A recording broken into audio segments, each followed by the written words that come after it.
Nagyon nagy öröm itt lennem Erdélybe, Kovászna megyébe, és nagyon nagy öröm, hogy az embereknek elmondhatjuk, hogy Jézus Krisztus él, hamarosan vissza fog jönni, és jó volt látni, hogy milyen sok embert vonz az Úr Jézus magához.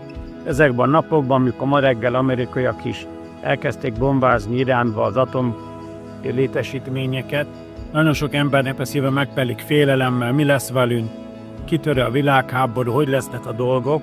Azt mondja Jézus, hogy amikor hallantok el háborúkról, háborúk híreiről, meg ne félemledjetek, mert ezeknek meg kell lenni, de ez még nem a vég, hanem Jézus Krisztus hamarosan vissza fog jönni, el fogja vinni magával azokat, akik ő benne hisznek. Itt Kovásznában is, és szerte egész Erdélyben, de más helyeken is, fontos, hogy ne csak rossz híreket halljanak az emberek, hanem jó híreket.